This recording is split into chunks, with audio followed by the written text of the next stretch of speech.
You know, the Gospel of John, it's considered one of the most profound books ever written. But what if I told you there's a kind of hidden code embedded right there in its language?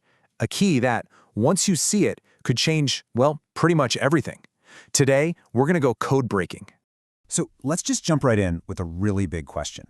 Could it be that our modern way of thinking, our 21st century mindset, is the very thing that's actually preventing us from understanding this ancient text? I mean, what if we've been reading it all wrong? Maybe even backwards. Okay, so here's the fundamental problem, right? We, in our modern world, we tend to think in very literal, scientific, abstract ways. But the Gospel of John, it comes from a completely different world, an ancient Hebraic world that was deeply figurative, relational, and concrete. It's kind of like trying to read sheet music using an alphabet chart. Sure, you might see the individual notes on the page, but you are going to miss the entire song. The music just won't be there. Now I know what some of you might be thinking. Some scholars argue that John's Gospel is actually more Greek in its thinking, and that's a fair point. But the text itself is just packed with these little linguistic fingerprints, clues we call Hebrewisms, and they all point straight back to a Hebrew worldview. So today that's what we're doing. We're going to go hunting for those clues. All right, so let's get into it. Time to put on our detective hats. We're going to start by looking for some really specific clues right there in the language that can help us see the author's original mindset.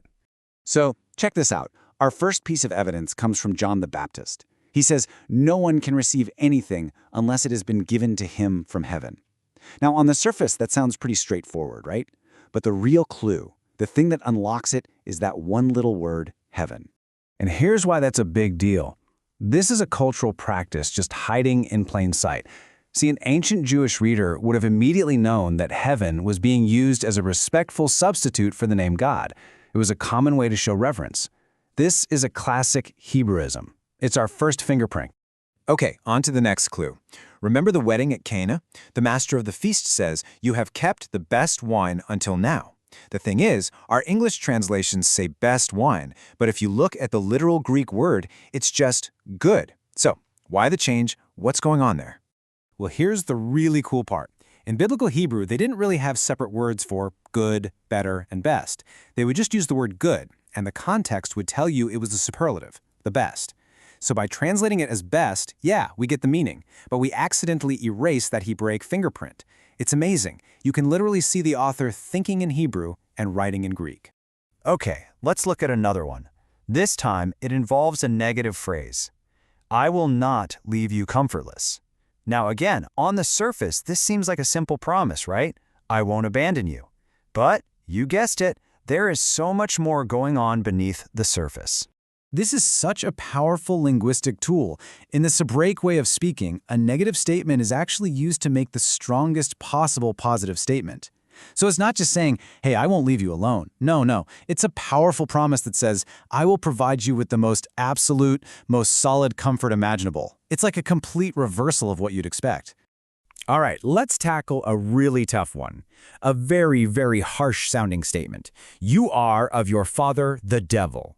Wow. I mean, if you read that with a modern, literal mindset, it sounds like a direct accusation of, demonic parentage.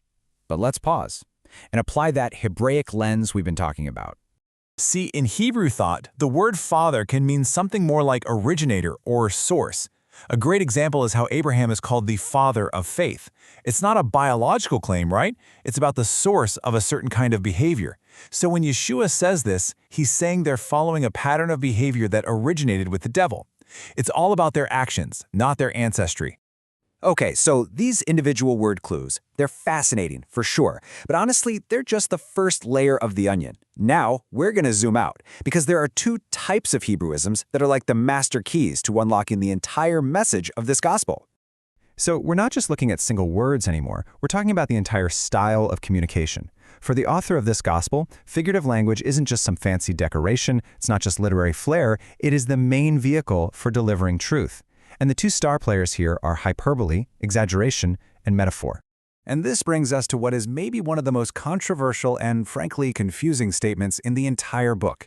Unless you eat my flesh and drink my blood, you shall not have life within you.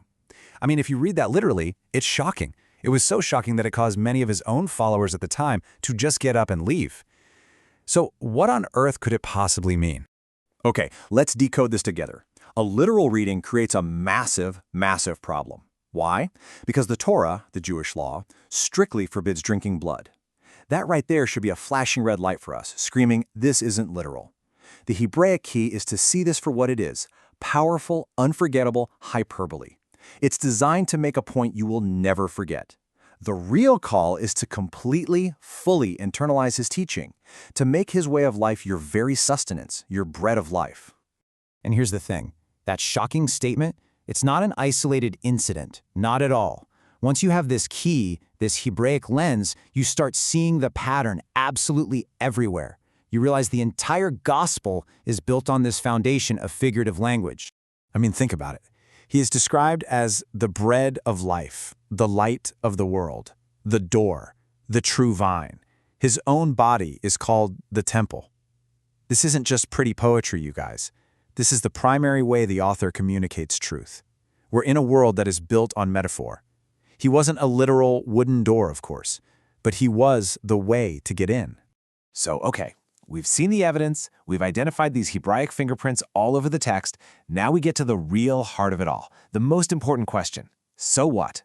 Why does any of this matter? What does understanding this linguistic code actually change? Well, this is where it gets really interesting, because this is where linguistics slams right into theology. If the book's native language is metaphor and hyperbole, then what happens to the doctrines, the core beliefs that were built by reading it literally? How does this shift what we thought the author was saying all along? Well, the author of our source material, Paul Herring, he draws what I think is a pretty stunning conclusion. He argues that once you start reading with these Hebraic eyes, once you really see how pervasive the metaphors are, it becomes, in his view, nearly impossible to find literal support in the Gospel of John for the doctrine of the pre-existence of Yeshua. And really, this is the ultimate takeaway, isn't it? The medium is the message. You simply cannot separate what is being said from how it's being said. And it seems that by failing to appreciate this deeply Hebraic way of speaking, we may have fundamentally misunderstood what the author of John was trying to tell us. And that just leaves us with a final, massive question to chew on. If this one linguistic key can reframe such a core doctrine, what else might it unlock? What other parts of the story have we perhaps been reading backwards this whole time? It's really an invitation, isn't it? To go back to the text, but with a brand new set of eyes. Thanks for joining me.